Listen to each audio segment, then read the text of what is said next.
All right, now it is my distinct pleasure to be able to introduce our keynote speaker. And Beth is a past president of SNRS, and I have known Beth since we were colleagues in the doctoral program at the University of Texas at Austin together. So it's very special for me to be able to introduce her. Dr. Beth Collins is the Senior Advisor, Women's Health and Gender Research, and former Director of the Evidence-Based Practice Centers Program at the Agency for Healthcare Research and Quality, or AHRQ. She was recently appointed as the Senior Advisor for Nursing for all of AHRQ, which is wonderful to have a nurse representing us there. Her scholarly interests are in the area of nursing research and practice, maternal, child, women's health care, clinical guideline evaluation, and outcomes. She received an associate degree in nursing and a Bachelor of Science in Psychology from Shenandoah College and Conservatory, a Bachelor of Nursing and a Master of Nursing degree from the Medical College of Virginia, Virginia Commonwealth University, and her PhD, as I said, from the University of Texas at Austin. She has taught at 3 large universities in the schools of nursing. She served as a nurse coordinator in the NICHD Maternal Fetal Medicine Units Network and practiced in community hospital, general medicine, postpartum units, obstetric emergency room, and a university mother-baby inpatient unit. Most recently, she served on faculty at the Medical University of South Carolina College of Medicine and as Director of Research for Obstetrics Gynecological Department. Along the way, she has served as a member of a variety of institutional review boards at various universities, chair of a university General Clinical Research Center Scientific Research Committee, president of Southern Nursing Research Society, and let me get my pages separated here, and served as team leader for the evidence-based guideline on cyclic premenopausal pain, discomfort, and Association of Women's Health Obstetric and Neonatal Nurses. In her spare time, she is the mother of 2 beautiful children, and she would not tell you, but she's also an accomplished musician. It is my great pleasure to introduce my friend and colleague. Please join me in welcoming Dr. Beth Collins Sharp.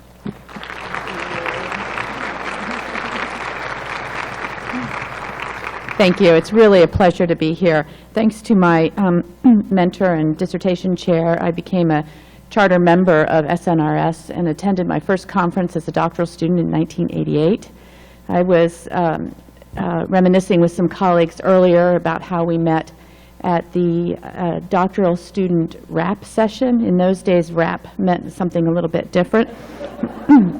But SNRS has been a wonderful society, so I'm really pleased to be back and to see you all here. All right, I am a government employee, and so I need to give you my disclaimer and tell you that I will be giving some information that comes from my agency and from my colleagues, but the personal opinions are my own. I hold no conflicts of interest that I need to divulge, and I would like to acknowledge the contributions of my colleagues who were very helpful, and I will point those out along the way.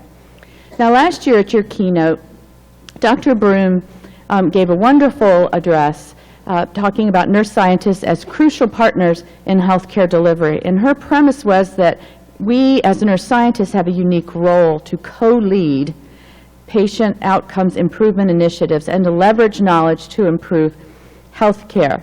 This was very well received, and so the Planning Committee was impressed with many of her themes, which I've outlined a few of them here, and decided that it would be nice for this year's address to build on these themes, and then, of course, they developed this title of Expanding Networks of Knowledge for Healthcare Innovations. And so my challenge and charge is to try and build on the discussions of last year.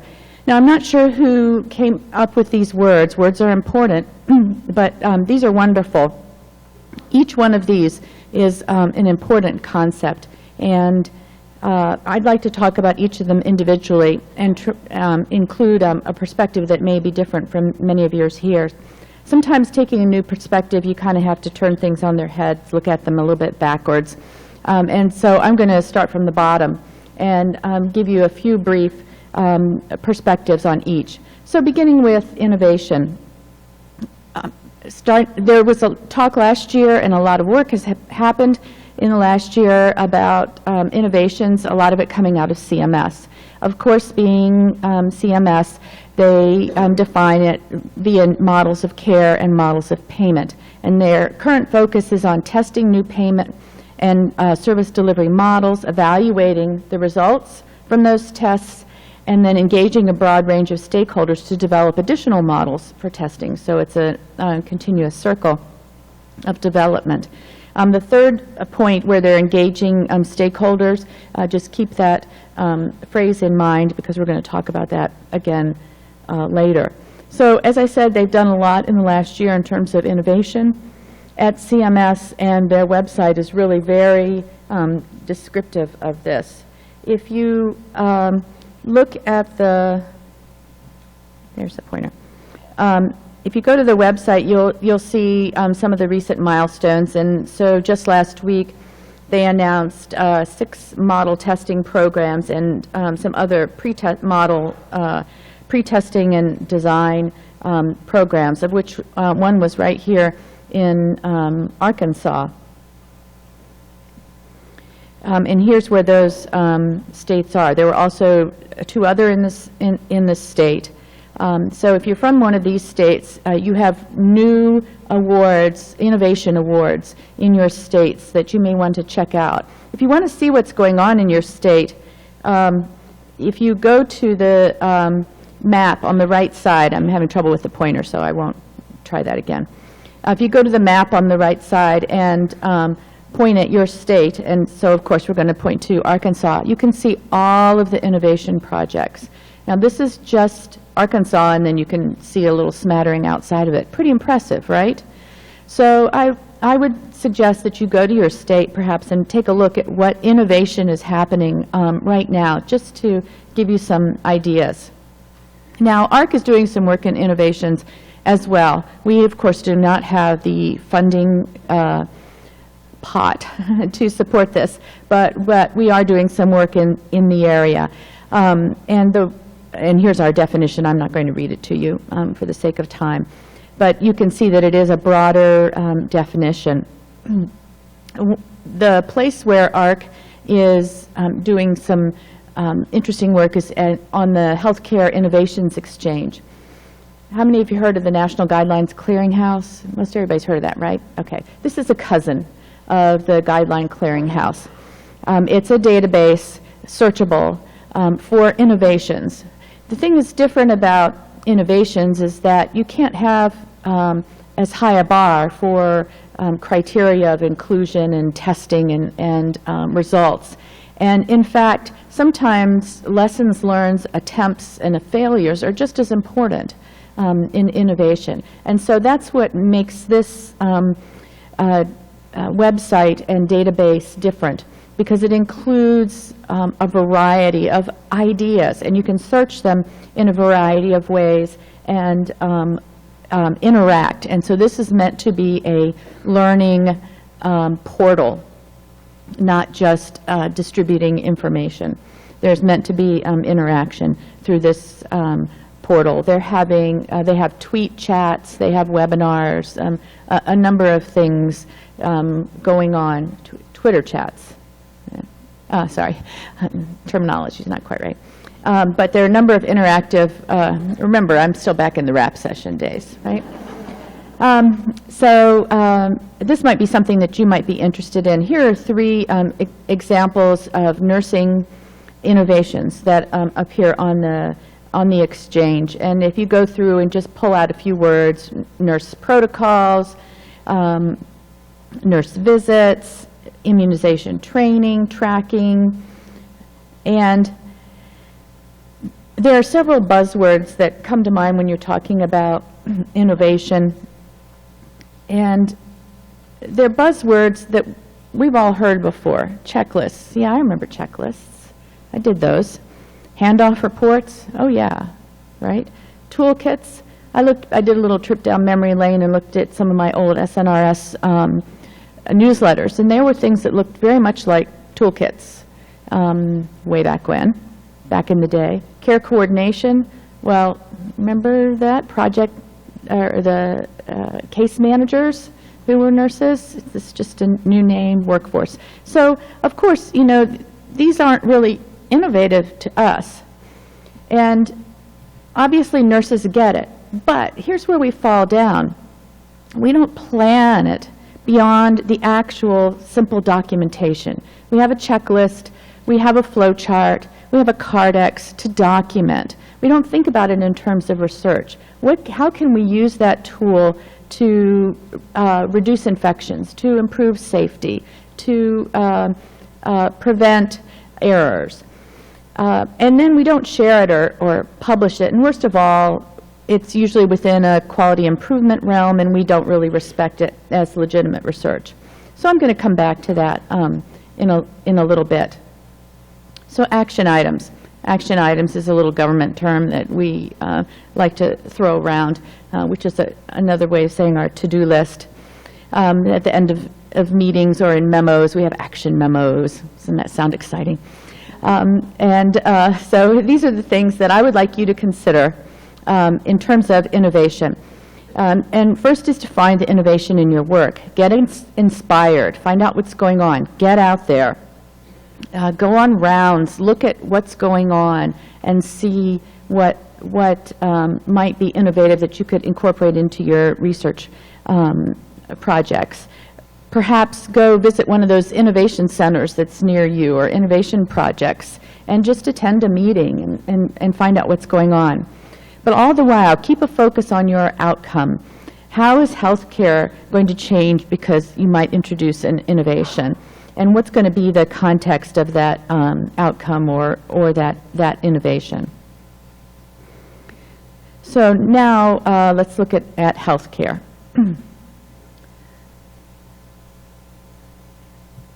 So what are the top 3 priorities for healthcare? Number 1, implementation of the Affordable Care Act, right, obviously. Number 2, the ACA. Number 3, the ACA. This is a direct quote from the halls of the Humphrey Building. We are very clear about this. Currently, that focus on implementation of the ACA is on insurance marketplaces, which we used to call exchanges. For example, states in this month just committed to what kind of health insurance marketplace they were going to use in their states. CMS is this month gathering public comment on a single streamlined application for insurance. And so soon there will be education for consumer enrollment. There is also education about benefits. I got an email yesterday about some new tools from CDC for the women's health preventive services benefits. This one was specifically related to contraception. And they just announced in the last week also about expanded mental health and substance abuse disorder benefits. So the ACA is now almost 3 years old. Your states are paying attention to this, making decisions about this. All of HHS is paying attention to this. The agencies that you want grant funding from have this very clearly as their top priority. Whether you agree with it or not, ACA is the biggest thing in healthcare to come along, perhaps ever, certainly in our lifetimes. If this is the top priority for the country right now, why isn't it your top priority for nursing research? So maybe that made you a little nervous. I hope it did, because we're almost 3 years in it. But here's the good news. We know there's a timeline. So you can go and find out what has happened in these last 3 years, incorporate in some extra data on what's already happened, and see what's going to be happening in the future so that you can get ready for it, so that you can collect your data for it. So these are the primary things that are happening in 2013. You can go to healthcare.gov and look at 2014, 2015, plan your research around that. When before have we had a roadmap like that? Never. It's full of ideas for you for research. You know that's where the money's going to be. It would be silly not to pay attention to that. So, action items. Find the ACA-related context of your work. It's in there somewhere. It's big. Have you read it? It's about this big. I've got a copy on my desk. It's much easier, actually, I got a commemorative copy just for fun. But it's very easy to read online because you can just search it. It's very easy. So take a look at it. There's a lot going on. Find out what's going on in your state or region. Again, at the same time, keep a focus on your outcome. How will healthcare be changed because of your work within the context of the ACA? Next area, knowledge. Last year, Dr. Broom suggested that these are some of the next generation of data and analysis methods. She was absolutely right. So I'm going to take her list and add to it. And we have quite then a large area of research data and strategies and analysis. But how many of those do you know? Are you familiar with? How many of them are in our curricula? How many doctoral students here are learning about these types of data and these analyses? Probably not many. I'd venture to say not enough. The challenges, though, with these data is that they're messy. Well, you know what? All data are messy. And it feels even particularly more messy because you didn't collect it yourself. There's often very little coordination with the electronic health record. There's redundancy of data collection. The same data are being collected by different sources. And there are really problems with definitions, and this is nowhere more acute than in race ethnicity. There are some federal data efforts to standardize some definitions like race ethnicity, at least within the federal data collection efforts.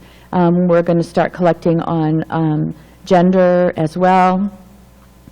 So there is hope, but those data standards exist so that the more that they are applied outside of the federal government, the better it will be. But nonetheless, we need training, or trained statisticians and epidemiologists. And I brought along, actually, I'll post it if you like, the RFA from NIH that came out, I think this week, on requests for information for training needs related to big data. So people are paying attention to this. But when you talk about these data, then it asks you, what is the universe of nursing research? Is it just the traditional one-off study with the traditional data collection, single investigator? Or does it really include quality improvement, guideline development, quality measures, and these other sorts of study designs and approaches?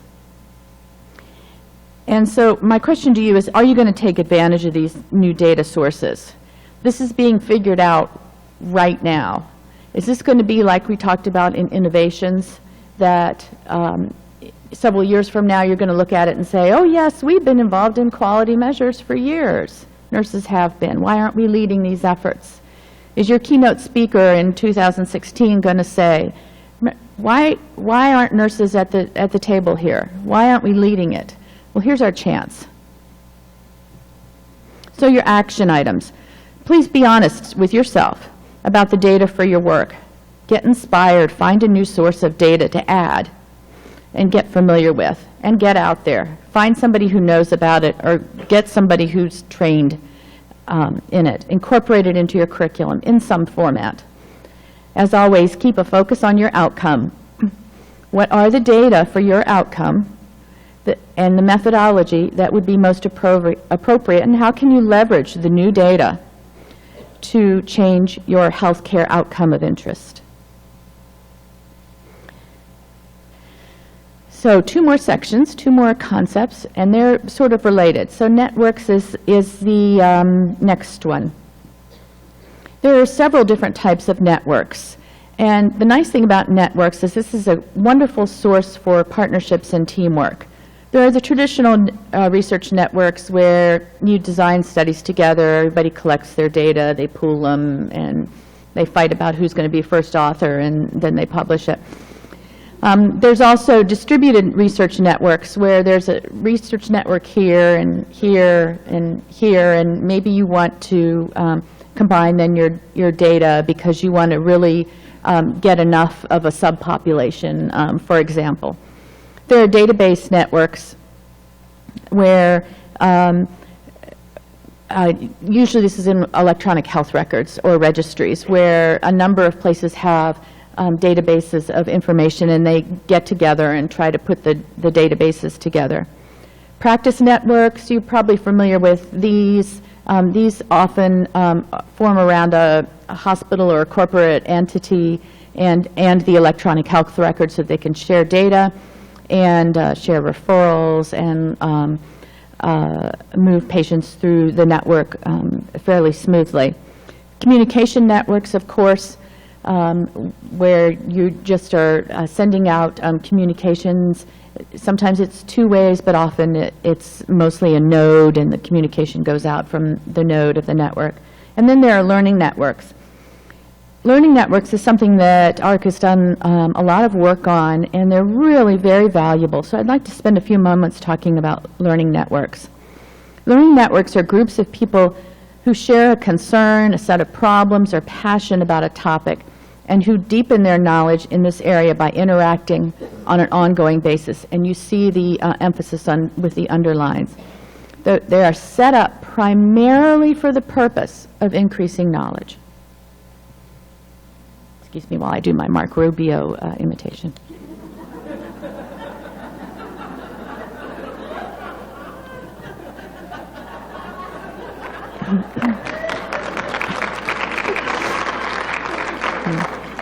Here are some examples of types of learning networks. There are practice-based learning networks where there are similar jobs. And one of the interesting things about people in similar jobs is that there's varying levels of expertise. So in a learning network, this is very nice because the novices can learn from those who are more experienced, and those who are more mature in the job can be energized by the novices. There are task-based learning networks that are focused on an initiative or a problem or an issue. You know, maybe you want to learn about the ACA, and you set up a learning network in your local schools of nursing. And once that task is done, then the learning network goes away. A long-term commitment is the ones that are knowledge-based, and the whole idea behind a knowledge-based learning network, this is sort of the ultimate learning network, is to build a knowledge domain. So here's what it looks like. There are regular interactive meetings. My colleague who works primarily with learning networks, who happens to be a nurse, suggested to me that the in-person meeting is essential, particularly up front. Because building relationships is so important. And we see that here at this meeting. That's why we come to this meeting, is so we can meet people. But then there are web and or teleconferences. There may be an extranet or a discussion board or some sort of venue so that the communication, the learning can be ongoing and interactive. There is an element of formal training sessions. They may be general across the board. They may be specific to a particular region or institution. But in any case, the learning resources are shared. It can be challenging if you need to develop a lot of resources, so it's often a good idea that the training resources already exist or can be easily adapted. And also if the resources can be applied to a more general audience so that you don't have to individually tailor them. These probably sound familiar to you since many of you are in teaching type positions or have been in that kind of position. So some of the lessons learned that my colleagues shared with us is that it takes time to achieve trust for two-way exchange. And I'm sure you all understand this. You have to get to know each other first. So sometimes having a time-limited commitment can help the momentum. If you know you have a certain time frame in order to get your training done, having your discussions done, that will encourage people to move along faster. Implementation can be hard because, at least initially, members need a lot of technical assistance and support. And while you're setting it up, it's difficult to know exactly who is truly going to commit to this and who says, oh, this is a really great idea, and then suddenly they're never there, or they're always busy. And then obviously large calls or large interactions don't allow for a lot of interaction, which is where it's most helpful to have a learning network. So the three big lessons are: learning networks are best when interaction is needed to promote product use and assist with implementation. And if you have a steering committee or a champion to be able to keep this moving along, that's really important. Learning networks require members to interact in order to be effective. It is not passive learning. In-person interactions just cannot be simulated. And learning networks can take time to be successful, but once they are really valuable. So, action items. This is a difficult one. I'm not going to say to you, go set up a learning network, because it does take resources and time. But if you decide this is something that's interesting, then I really encourage you. So one area that you might find some inspiration is in your rig. If you have a particularly active rig that wants to and has momentum and an area of interest. Or maybe there's a network nearby that you could visit and just kind of log into for a while. Always, I keep saying this, right? Remember your outcome. What is it that you need to learn to promote, to impact your outcome so that you don't waste your time and waste other people's time learning things that may be very interesting but really don't apply down the road. And then our last area is expanding. Expanding is talking about networks. So what I'd like to do is talk about expanding it with some two other sort of venues. One is with stakeholders. Nurses are not very good at incorporating stakeholders into their research. And who are your stakeholders? Do you even think about this? This is your patients. This is your staff nurses. This is the physicians. This is the pharmacists. This is the hospital administration. This is the clinic administrator. It may be the billing person at the clinic. Anybody who will be impacted by your outcome is your stakeholder and can give you valuable information. Engaging stakeholders is right now a big deal. We're doing a lot about engaging stakeholders in the federal government. Just about every agency I'm aware of is doing something because it is so valuable.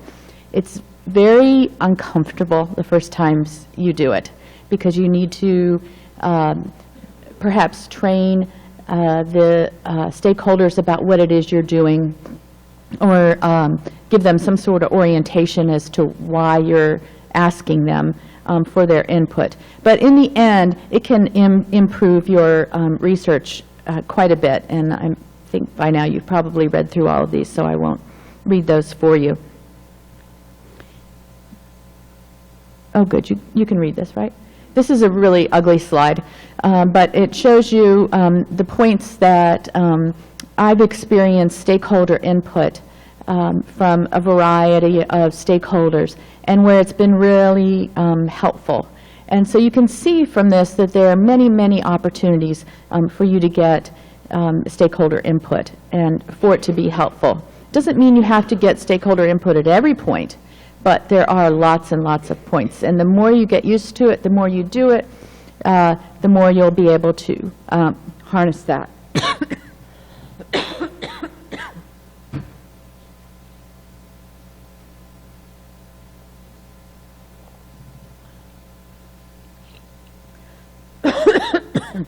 Sorry.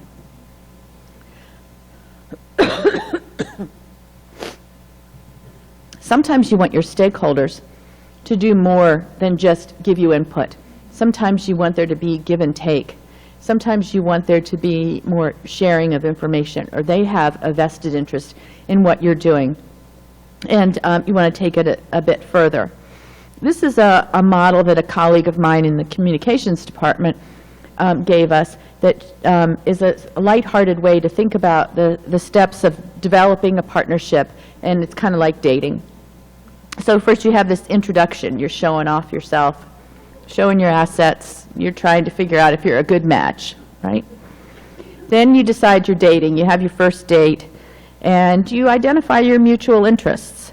You start asking engaging, interesting questions, and you think maybe there's something here. Then you go on, and one of you says, yes, let's do this.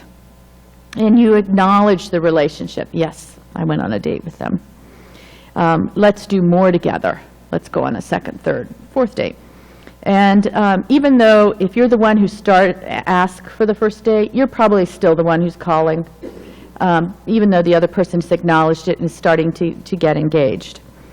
But finally you get to this sweet spot where the partner suggests ways for you to collaborate, and the partner starts to carry some of the responsibilities. I see some of you chuckling. You're thinking about some partnerships where this hasn't happened yet, right? And then finally you get to the good as it gets, where there is meaningful interchange.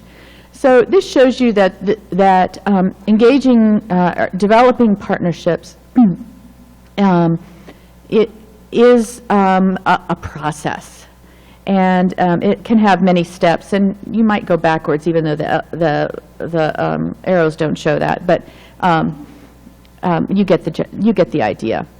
So the lessons learned here is that if you're developing a set of partners, bigger is not always better. Slow and steady usually wins the race. Don't push, the person you're dating to move along too fast. Listen, engage, connect. Individualized attention is much more interesting than cattle calls for groups of partners. Think creatively. Don't always look for partnerships just with nurses. And please be mindful of cultural appropriateness. And so here's your action items on this last area, which is to find where engaging stakeholders can be helpful to your work. Get inspired. Talk to your rig. Maybe there's some ideas there. Get out there to see what's available. Find examples of good partnerships. And when you're thinking of your outcome, think about where you share an interest with a stakeholder or a potential partner regarding your outcome. So we did it. We talked about all 5 areas here. How can we then put them back in order as one theme and perhaps even some inspiration to go forward, or some action to go forward? So you can see these 2 big bullets look familiar. These were action items on every single one, just tailored a little bit. So let's talk first for a moment about finding the core significance in your work, getting inspired, getting out there. Try to interject some this is just advice from me. Try to interject some innovation into your work. Understand the current healthcare environment, please. Be honest about what you need to learn in terms of your knowledge base and about what data you should be collecting. Where or should you become part of a network? Who are your stakeholders and potential partners? And note all along the way how important relationship building is to these efforts. And then the second action items was to keep a focus on your outcome. An outcome is not what you do or what you accomplish. It is not a publication or grant dollars. It is not even guidelines, toolkits, or interventions. An outcome of nursing care is changes health care or changes the health as a result of the nursing care. And so that outcome, whatever it is that's of interest to you, what is the context of that outcome, and how will health care be changed because of your research? So through nursing research, we can expand networks of nursing knowledge. We can implement innovative health care. We can improve health care outcomes. Nurses can do it. You can do it. We can do it. Thank you.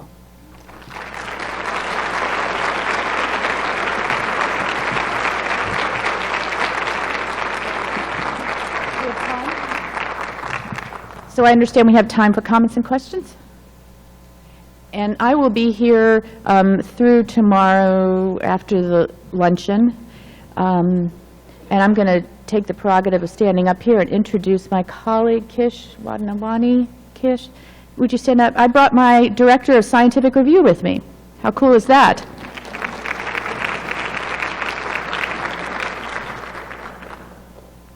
Questions or comments?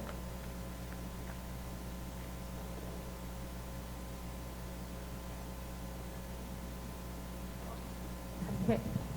I was real interested in how you talked about how nursing needs to lead in this, and we've not taken the lead. So what suggestions do you have for us to take the lead?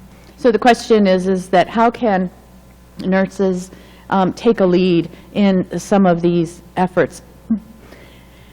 I would say that through relationship building, creating some sort of connection with someone else who would be leading these. Dr. Broom last year very carefully used the word co-lead. I think that was very important. I think through multidisciplinary collaboration is how you'll learn or find the inroads to find the leadership. I would never hesitate, well, you can hesitate if you want to, but pretend not to hesitate to invite yourself to things. So if there's a meeting, if there's a network, if there's a project that looks really interesting to you, contact the leader of that and say, this looks really interesting. May I come attend one of your meetings? And then this whole process of networking and relationship building will begin, and you'll be on your way. Yes. Hi.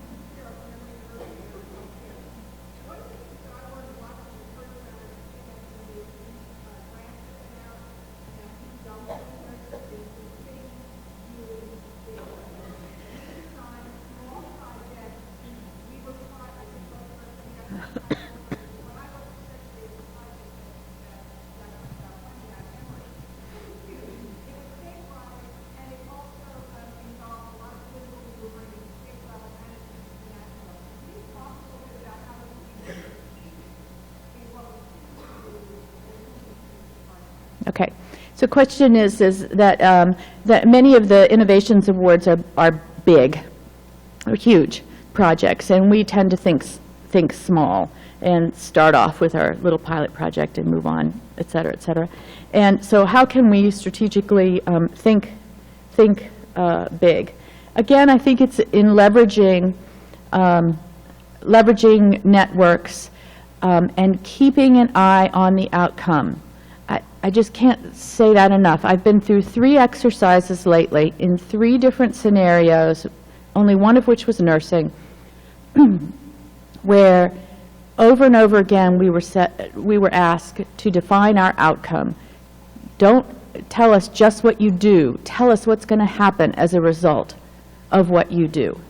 So that's sort of a big way of thinking. And I think that's a useful way of thinking. You think about remember when you applied to nursing school, do the applications still say, I want to help people? Right? Do they all still say that? And we wanted to do that. And, you know, there was a point in my career when I thought, oh, that's so naive, and isn't that cute? But a lot of us here, most of us here now, have the maturity, and I dare say the responsibility to actually go back to that goal and try to help people, to help patients, to change healthcare. And we can do it. Now, thinking big is not something that comes naturally to us. So it may be that it's something that you need to find somebody else who thinks big and be willing to, at least initially, take a second chair. But I think finding people who already know how to do it and engaging with them will help. And you probably have a connection to some of these people, and you may not realize it. You know, I saw that the CTSAs got together this morning. I mean, that's a natural avenue. There are other networks inside your institution where you could do that. Now, I know that's not a terrific answer. It's one that requires some additional thought, so I am going to think about it some more and cross paths with me again. Other questions? There was a question right there. Go ahead, stand up, please.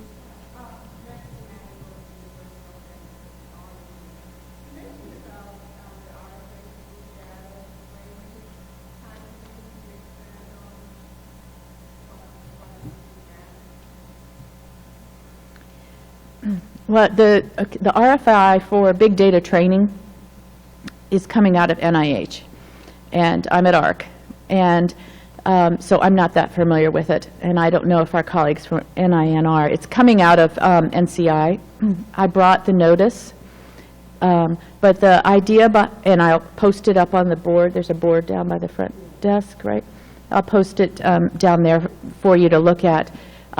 As well as, oh, I can't believe I didn't say this, our summer fellowships for ARC are open now through March 3rd. But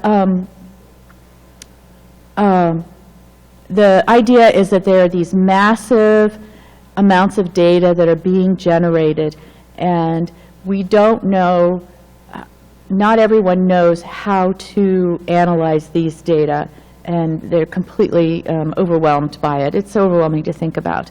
And NIH is going to do something about this and come up with some training, I think, for different methodologies. At ARC, we've done a little bit with networks of networks, sharing of databases, and it's just a lot of work, a lot of data cleanup, for example. So methodologies need to be developed, and so this is a request for information about how to take next steps forward. So.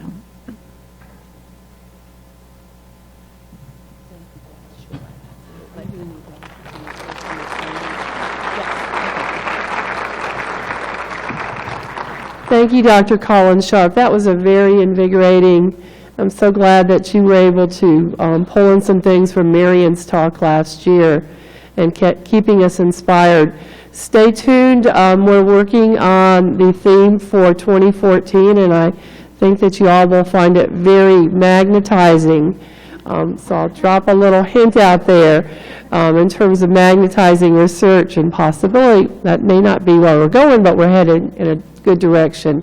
We are now going to be finishing this session, moving on to the poster session, and then after that, the general sessions. Don't forget your RIG meetings.